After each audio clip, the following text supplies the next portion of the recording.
smile. With a smile. I sound happier, I sound more interesting, I sound, like you actually want to talk to me. Like I want to talk to you. So that's the first thing we're going to do. We're going to put a smile on our face. Hi, I'm looking for, and then again, who's the owner of the house? So we're going to use right now, we're just going to say Steve.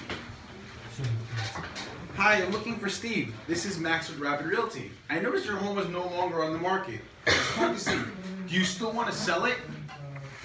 Then nod my head yes, because when I nod my head yes, I don't sound like I'm saying no. If I nod my head no when I'm talking, people think I'm saying no, and it'll change your voice. Again, is it guaranteed they're going to say yes because you said that? No. But it will definitely make a big impact on how they respond to you. So, now you're going to go into a little bit deeper. If it's clear that they're getting a lot of calls, now again, realtors, you're not the only one calling an expired listing. You're not the only one calling it for sale by owner. Let's get that in there. Let's be realistic, right? The good ones are calling, but there are some good ones out there. So this is what we want to do. You want to get to on their same page.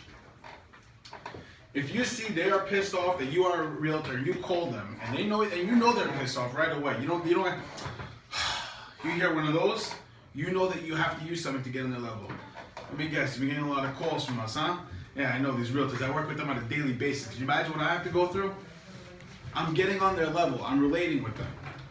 There's other lines you could say. Are you just taking it off the market? Are you getting a lot of calls? These agents, this is one like I said, these agents are like rats coming out of the woodwork, aren't they? You're getting to them on their level. You want to say, I know where you're coming from. Can you imagine if you had to work with these people every day like I do? These are lines you want to use because you'll relate to them a little bit better. Now, you want to find out if they actually want to sell or if they're just testing the market out. Because if they're just testing the market out, do you want to list that home? No. No, you don't. So, if you sell this home, and again, you're going to do that thing where we pause before, raise our voice, and pause after. If you sell this home, where would you be going to next? Greg, where would you be going to next? Australia. Australia? And what's your time frame to get out to Australia? I got about 6 months. Oh, so you were selling a year prior? You're an expired, remember? Oh. So what's your time frame to get out to Australia? I'm looking to get out there in like the next 2 years.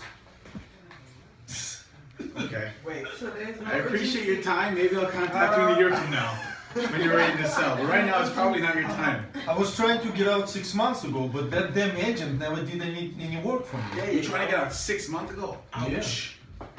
So, why did you think your home really didn't sell? Have no idea.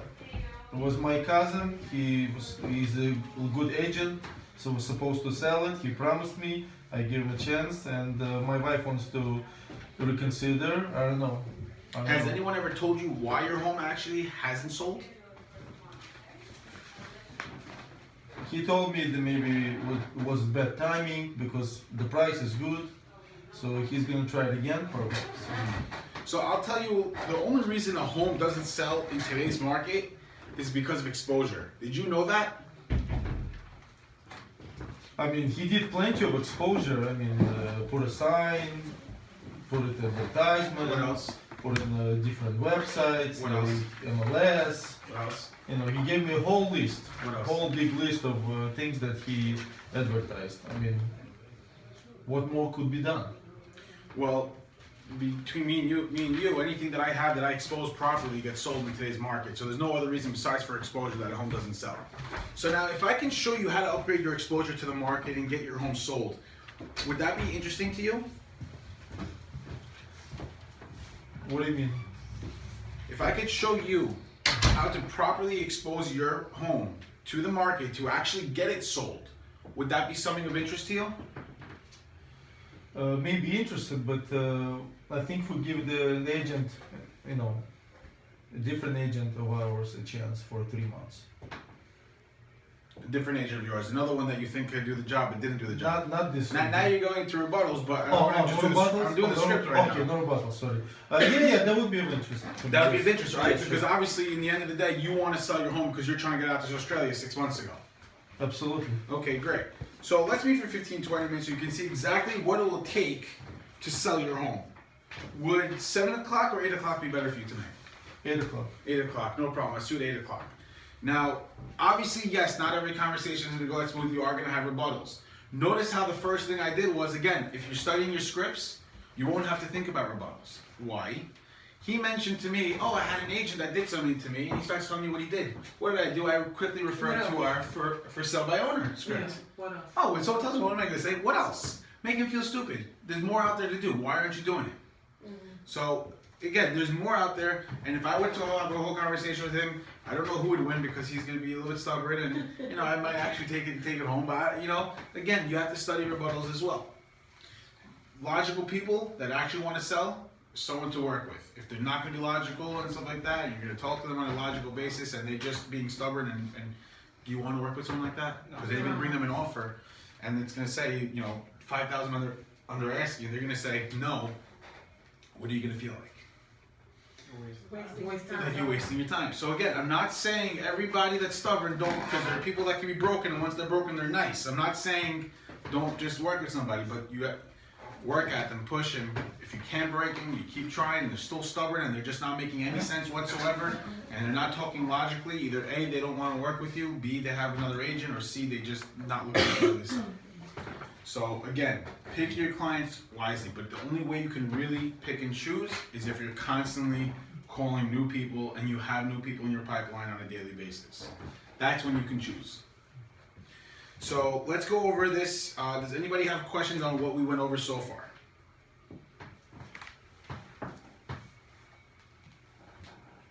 Not all at once.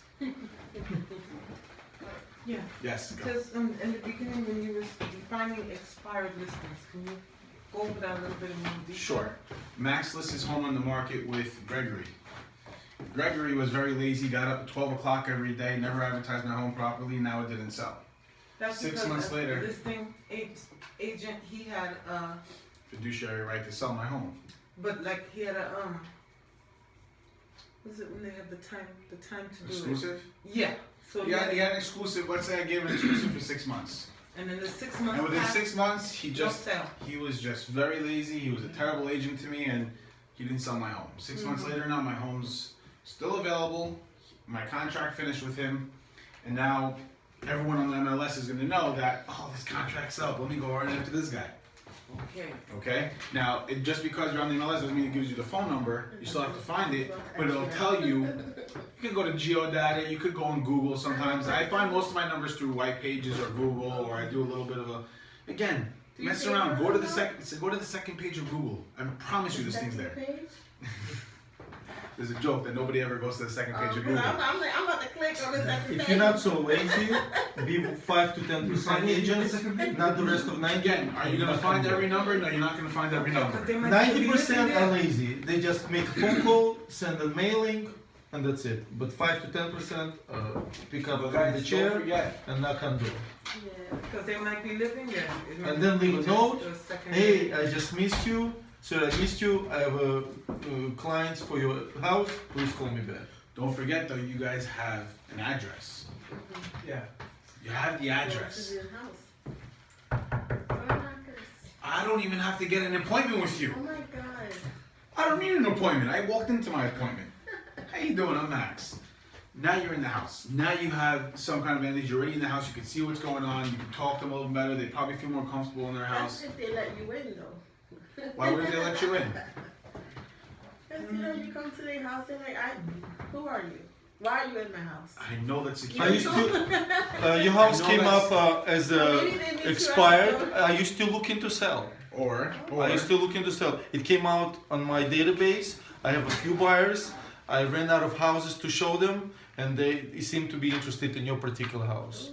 Are you still looking to sell? But you see that can be also a little bit. That can also be, Ari, a little bit of a blind side to you, because now they're gonna come back to you and say again. Where's your The second you mention buyers, I'll bring them. If he's gonna break my chops, I'll bring a buyer. Why Anna, is that would you bad? be my You know, buyer? I agree with you because But wait, that's not why you bad. put yourself in that position.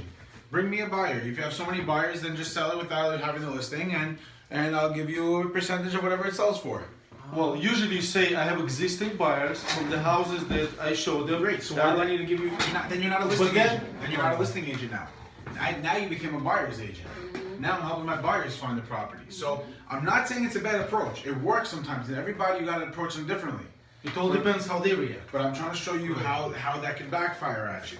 It's backfired a lot at me. So what I learned is I'm not going to go through that approach anymore. I'm going to go through the approaches as you want to sell your home. We need buyers together. Let's get buyers together.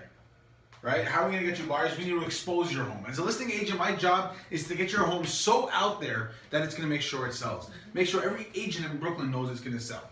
Again, I'm your marketer. So I'm your salesperson and your marketer. I'm in the marketing business. I market your property everywhere it needs to be marketed. The MLS is not enough anymore nowadays. Agents on the MLS are so lazy. They're sitting there with their buyers. They don't know what they're doing. We need to get your property out there enough so that people will actually know your house is for sale.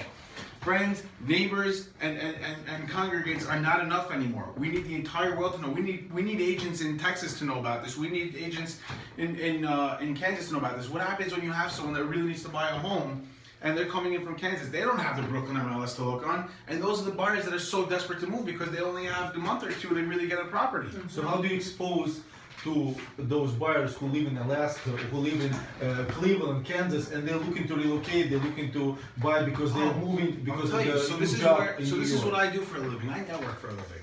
Okay. My job is to make sure that I'm friendly with everybody and anybody that could do anything for me. So what I do now is I go ahead and make these connections.